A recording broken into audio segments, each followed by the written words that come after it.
वो परमात्मा स्वयं यहाँ आते हैं। अब इसमें दोनों पहलू साथ चलेंगे कि जिनको भगवान मिले उन्होंने प्रैक्टिकल किया, और जो हमारे सदग्रंथ आज तक हमें ज्ञान दे रहे थे, हमारे धर्मगुरु समझ नहीं सके, वो हमारा दुर्भाग्य और उनका भी दुर्भाग्य कहेंगे, क्योंकि वो उनकी बुद्धि काल के वश थी।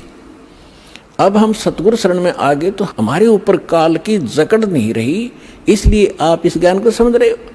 जिस दिन आपका नामखंड हो जाएगा, यहाँ से कनेक्शन कट गया, परमात्मा का पंजा आपसे उठ जाएगा, आपको यही शब्द कड़वे लगने लग जाएंगे, और ये हमारे यहाँ भक्त भी आपको बुरे बुरे दिखाई देंगे, क्योंकि काल प्रवेश कर जाएगा, आपकी बुद्धि को भ्रष्ट कर देता है। आज तक ब्रह्मा विष्णु महेश की गांठ बांध रखी, इसने चक्कर बांध रखा, समझने नहीं दिया। आपकी क्या औकात, आप इस मालिक की शरण से दूर होकर आप सुखी हो जाओगे। जून का महीना हो और एसी रूम से बाहर निकल कर कोई सुखी हो सकता है? चाहे शराब पी कर चाहे निकले जा बाहर, गली में पड़ा रहो, बेशक वो कहा रहो शराब के नशे में मैं बहुत सुखी हूँ, अब सुखी हूँ, खाक सुखी है, रेत में पड़ा पसीने आए पड़े, झागा रहे मुख में। तो ऐसी दशा उन लोगों की जो भगवान से दूर हटकर इस काल के खेमे में खेल खेल रहे हैं। चाहे वो भक्ति कर रहे हैं, वो भक्ति भी नकली, या संसारिक सुख प्राप्त करने के लिए वो को प्रयास कर रहे हैं, क्योंकि इस काल की साधना से सुख हो ही नहीं सकता। सुख होगा तो इस परमात्मा की ही रजा से, इस साधना से होगा। आदरणीय गरीबदास साहिब जी ने प्रैक्टिकल बताया कि अजब नगर में ले गए हमको सतगुरु आने, अजब नगर में ले गए हमको परमेश्वर आने। आन माने आके, अजब नगर में, ऐसे अजब कमाल के लोक में लेके गए भगवान मुझे खुद आकर के, और जल के बिंब अगाध गति हम सूते चादर ताड़े। अजब नगर में ले गए हमको सतगुरु आण, यानी वो सतगुरु भी हैं, वो भगवान भी हैं। जो सतगुरु होता है, सच्चा ज्ञान जो देता है भगवान ही देता है, भगवान ही सच्चा ज्ञान दे सकता है। तो उनको सीधे भगवान मिले थे, सतगुरु कहो चाहे परमेश्वर कहो। अजब नगर में ले गए हमको परमेश्वर आने, आन माने आके, ये हमारी देसी भाषा हरियाणा की लैंग्वेज में लिखा ग्रंथ है।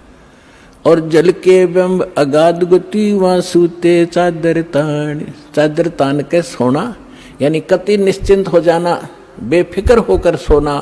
एक मुहारा है यहाँ देसी कि अच्छा चादर तान के सोए है, सारे काम कर लिए।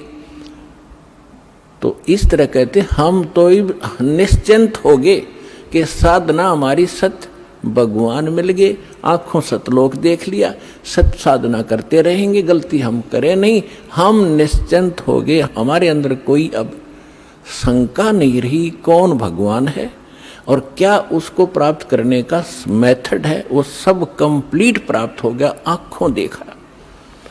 तो दास आपको इतना ही दृढ़ करना चाहता है। देखो,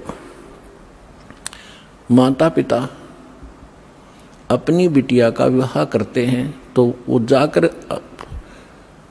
लड़के वाले का घर भी देखते हैं, उसकी प्रॉपर्टी से भी परिचित होते हैं, अन्य थर्ड पर्सन से भी पूछते हैं। फिर वो आकर घर बताते हैं कि हम जो लड़का देख कर आए हैं उसके ये बिजनेस है, उसके ये व्यापार है, इतनी उसको प्रॉपर्टी है। तो लड़की को कोई डाउट नहीं होता, क्योंकि पिता बता रहा है।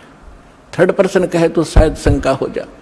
तो इसी प्रकार उस परम पिता ने आके आपको ज्ञान दिया है कि जहाँ तुम जाओगे वहाँ क्या क्या सुख सुविधाएं हैं, तो आपको डाउट नहीं रहना चाहिए। और फिर साथ के साथ अपने गवाह भी तैयार कर रखे। अब लड़की न्यू कह मैं जाकर देख कर आऊँगी, तो वह भी एक बात है, देखा पिताजी झूठ नहीं बोल रहे। तो इसी प्रकार आप जी ने एक नेक भक्त का भी आचरण एक दिखाना है कि जो दास बोल रहा है वो किसी डूम भाट के गीत नहीं है, गॉड गिवन स्पिरिचुअल नॉलेज है, एच इट इज, जो भगवान ने बताया। और जिन महापुरुषों को भगवान मिले उन जो का तो सेकंड किया, हमारे सदग्रंथ बता रहे। अब आपको श्रीमद् भगवद गीता से परिचित कराया, और विशेषकर हिंदू समाज तो जो भगवान की तरफ में पहले से ही लगे हैं तो उन्होंने तो गीता का पाठ रोज कर ही रखा तकरीबन। दास एक बार 2003 के अंदर उदयपुर के अंदर सत्संग कर रहे थे, थोड़ी सी संगत होती थी, और हमारे पास एक प्रोजेक्टर सिस्टम हमने किया था और टीवी पर दास दिखा रहा था, बता रहा था। एक बहन सुन रही थी, उसमें प्रोजेक्टर सिस्टम नहीं था, केवल टीवी ही पर हम दिखा रहे थे। टीवी पर थोड़ी बहुत दूर दिखा करते, थोड़े आदमी बैठा करते।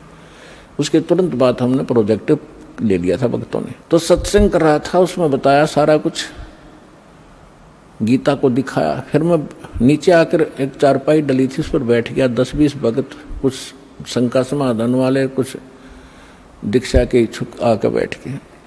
तो एक बहन कहने लगी, जी मैं तो व्रत करती हूँ, शुक्रवार का मैं छोड़ूंगी नहीं। मैंने कहा, बहन आप गीता को मानते हो? कहा, गीता डेली पढ़ती हूँ। मैंने कहा, 6 अध्याय के 16वें श्लोक में गीता जी में लिखा है कि अर्जुन, ना तो ये साधना, ये योग अधिक खाने वाले की सफल हो सकती, और ना बिल्कुल न खाने वाले की, बिल्कुल ना खाना, व्रत रखना, और ना ज्यादा जागने वाले की। लोग दिखावा नहीं होगा, मैं 2 बजे उठ लेता हूँ, प्रसाद ना करता हूँ और सोता ही नहीं रात ने। नहीं, नाम उठत ना हम बैठत, नाम सोवत जागवे, नाम खाते नाम पीते, नाम सेती लागवे। ठीक है, जो वृद्ध हैं, जिनको काम नहीं, किसी टाइम उठो और बैठो, करो सेवा साधना। लेकिन सारे दिन मेहनत करने वाला आदमी कैसे उठ लेगा? 2 बजे 10 बजे सोया हुआ, या 11 बजे सोने पाओ आजकल। तो कहने का भाव यह है कि ना घना जागने वाले का, और ना घना ज्यादा सोने वाला भी मूर्ख है। संध्या पढ़कर सोया, उठ 9 बजे, वो क्या भक्ति करेगा? तो कहते सब संयम रखो, सबके अंदर संयम, हर तरह का संयम रखकर साधना करने से होता है।